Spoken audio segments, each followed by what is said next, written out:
StayOnTheCourt.com podcast, the show that helps aging basketball players stay on the court and continue playing basketball or the sport that they love. We talk injuries, rehab, coaching youth sports, pickup game mishaps, and oh yeah, that guy in your court that wants to fight everybody. Our motto is, we don't stop playing because we grow old because we stop playing.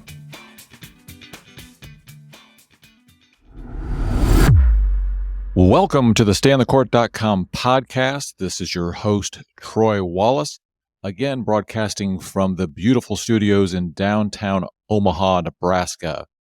In Omaha. We're going to be showing you a couple things today. Again, we are going to be doing what we call Injury of the Week. Injury of the Week. No, Kelly Clarkson! Now, today's episode is what I have dubbed the $1,000 elbow. Now, I foreshadowed this in, I believe, our trailer. Hopefully, you heard that and want to find out what is this $1,000 elbow. And again, this is one of my own personal stories. Now, it's not something that happened recently. As a matter of fact, this happened, I know the specific date because I keep notes in a little Evernote app. This happened on January 27th, 2016. So for years, I played on a court. It was great. It was a local gym here in Omaha, Nebraska. Played religiously, noon ball. It was Monday, Wednesday, Friday, starting at 11 o'clock. So you could be in there by 11 o'clock, go early, be done by 12:30, get 3 or 4 games in. It was fantastic. Pretty decent group of guys. Now, I would say a more diverse crowd from just out of college kids all the way up to people in their 50s, maybe early 60s. But for the most part, pretty civilized basketball. But every once in a while, things got a little rougher. You kind of knew the guys that were looking to stir it up a little bit. What I want to do is I want to describe this player that you may recognize on your court. You hit the court, maybe it's a new court that you're playing on, and you notice a couple guys that, you know, their footwork is good, beautiful shot, and you get some idea that they probably played at least a college level, maybe even D2 or something like that, where they definitely got some extra training and are very smooth. But I just got to tell people, man, let's enjoy greatness watching this joker play. In this case, sometimes they come with some size. We had a guy on our court who kind of fit this description, and those guys usually were brother-in-law a little bit most of the time because they're just simply better than most of the players on the court. Now, every once in a while, they may get riled up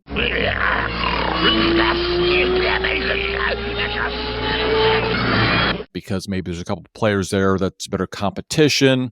Maybe there's somebody who has been roughing them up in the post or playing a little more aggressive than they like. And then that flip switches. And all of a sudden, they start playing 100%. And in most cases, hey, you get a show, you get to see their footwork. They're good players. If you're playing with them, it's fantastic. You stay on the court. But if you're on the other side of the ball, you got to understand, especially somebody who's got some size, things may get a little rougher. But in this case, I was matched up. I'm 6'3", and there was a particular player on our court who was probably about 6'4", kind of fit that description, had a great shot, usually stayed outside, periodically would go inside, and when he really got going, he would go to the boards pretty hard also.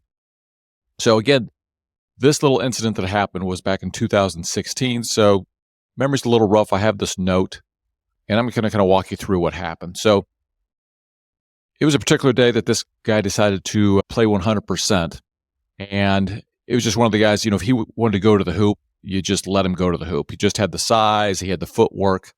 The best you could do is maybe take away one thing. Maybe you're going to take away his three-point shot and make him go to the hoop and hope somebody helps you.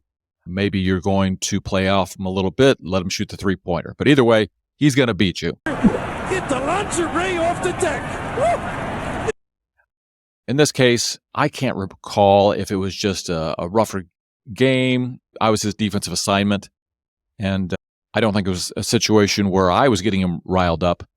No, sir. Not me. But either it was a competitive game, maybe there were some other players on the team that were good, but he was going 100%. I don't know if it was on a drive that he was making or going for a rebound. But this guy, again, probably 6'4", maybe 6'5", pretty well built, probably between 200, 220 pounds, came with an elbow that just slammed me right in the lip. ¿Cómo se llama? And I knew almost immediately that there was going to be blood gushing. Obviously, I wasn't going to know the severity of the issue, but based on the looks on the other player's face, I knew once it happened, it was a problem. So I looked down. I've got some blood coming onto my hands. I can see from the other people on the court that this is not going to be a good situation. And I kind of feel a little bit around my lip, and I can feel that my tooth has lacerated and gone through my lip. I only use the word lacerated because I've been reading these medical reports recently. That's a fancier term for just poked your tooth right through your lip.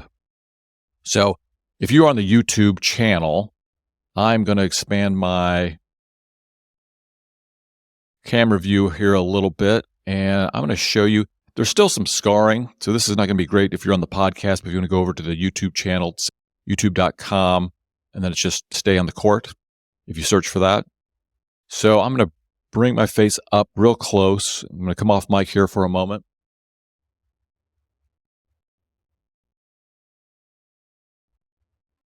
And now we're talking, this is 7, almost 8 years later, almost to the date.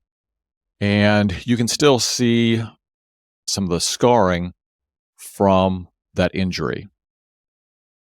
So I'm going to reduce the size of my face in the YouTube video now so you're not having to deal with that.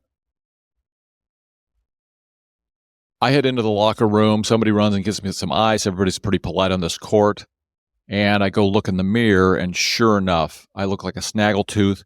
My tooth is punched all the way through my upper, I guess it would be left lip.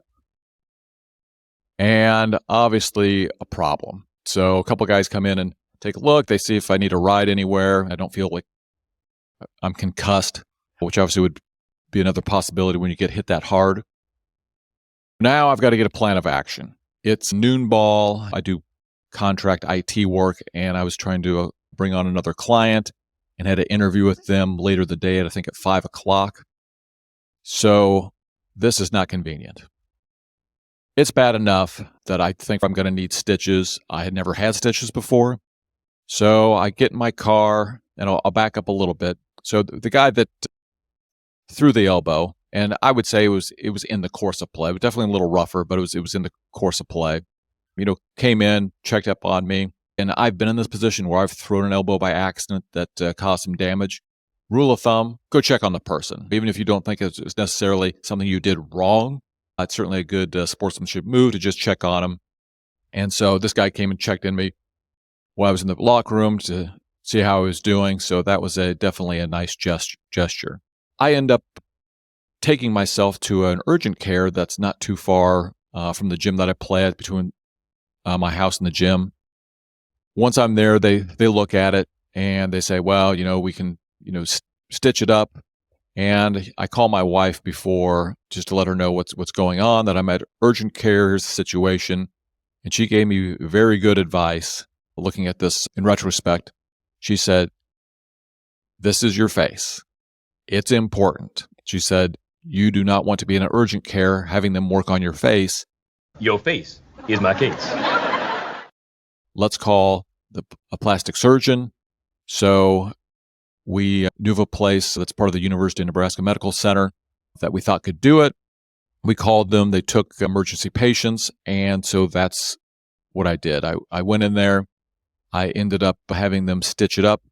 And where the $1,000 elbow comes in is between the initial visit, the stitching, the follow-up to get them removed. I don't have the invoice, but I recall it being at least $1,000, probably a little bit over. What you gonna do, Derek? Show me the money! And this was $2016. And certainly not something fun to absorb. I don't think, we'd reached our deductible, so we pretty much paid 100% of that. So now what's interesting is a couple things. So I got a couple of historical artifacts from that day.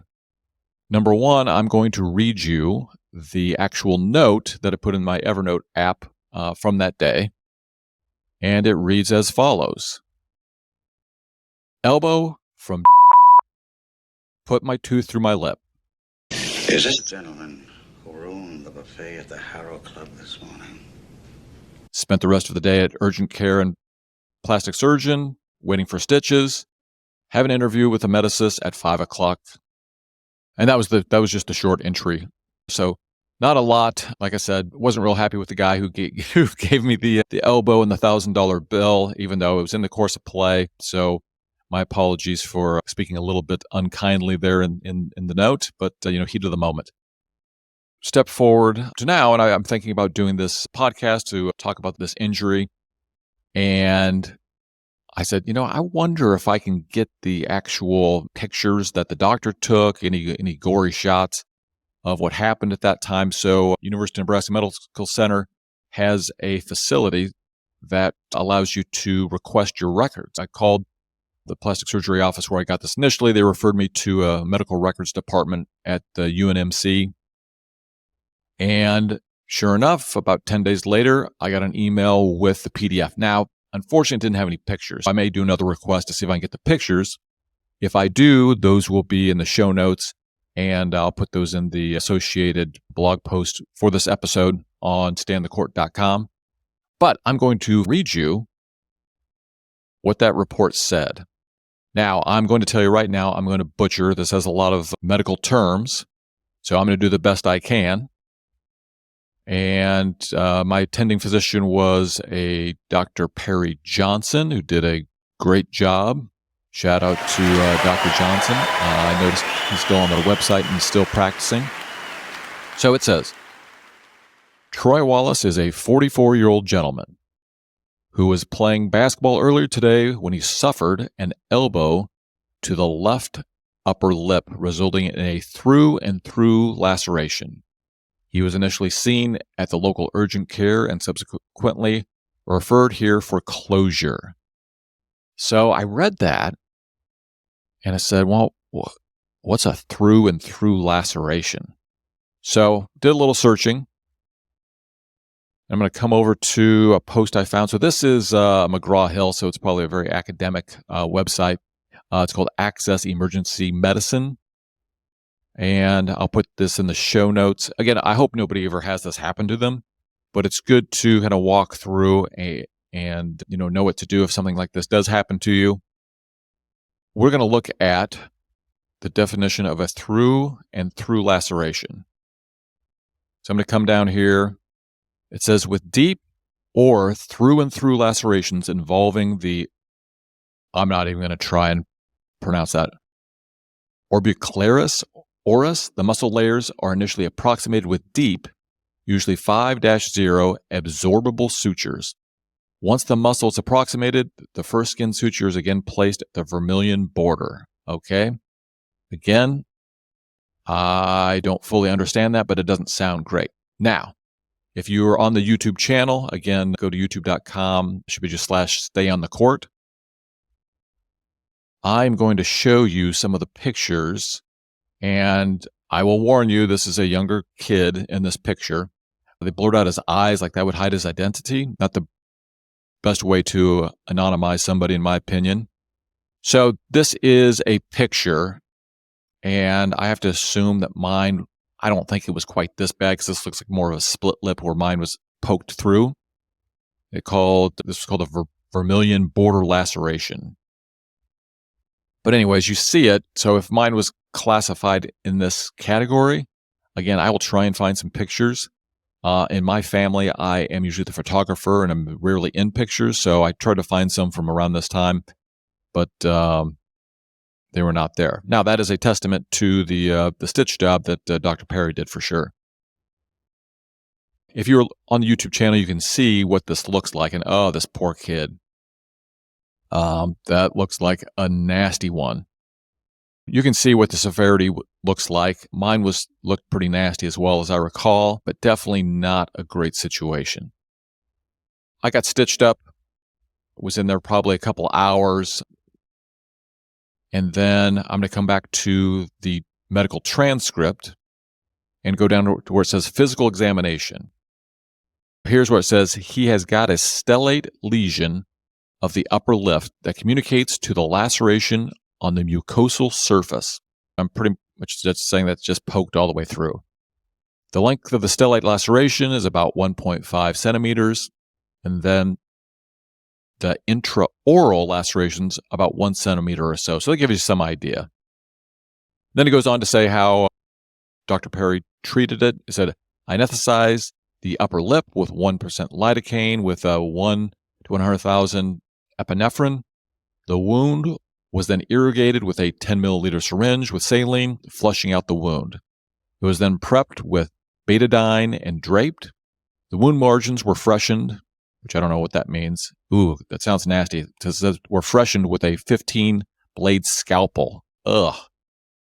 Yeah, I don't know if I want to look up what that means. All right, so the intraoral incision was closed with interrupted 5-0 chromic. The orbicularis and dermis were closed with 5.0 monocryl, and the skin with interrupted 6-0 proline. Follow up in 1 week for suture removal.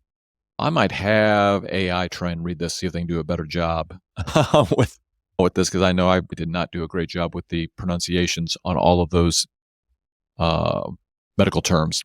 I think the lesson out of this is, number one, if you have something that is on the face and is a laceration and you're going to have to get stitches, I would take my wife's advice. I'm not saying that urgent care can't do a decent job, but I would say the reason that this is less visible now and there's not as much scarring is because I did go to a plastic surgeon and get that done. Yes, I'm sure it was double the price or even more as getting it done at urgent care, but ultimately it's your face. It is probably worth it. Number 2 lesson. If you are the perpetrator of something like this, I would say that going in, even if it was not purposeful or was in the course of play, go see how the guy's doing, right? For the guy who's going to spend the rest of their day in the ER or spending a ton of money getting that situation rectified, you don't even necessarily need to admit guilt, but just letting me know, hey, man, I'm sorry that happened. We all know when we go play basketball, things like this can happen, and we all accept the risk. But it's definitely good sportsmanship to get in there and let them know that at least you're wishing them the best. The game of basketball teaches a lot. Now, it's why I love the game. One of the most important things is sportsmanship. We will go ahead and wrap it up. I will put all of this information with all the pictures, the transcript that I got from UNMC. Also, I'll put the links to this website that talks about these through and through lacerations all in the show notes. I appreciate you listening. If you're listening on your podcast player of choice, whether it's Apple Podcasts or Spotify or iHeartRadio, follow or like. If you're on the YouTube channel, please subscribe. Thank you again for listening to the StayOnTheCourt.com podcast, and we'll talk to you all later. Here we go.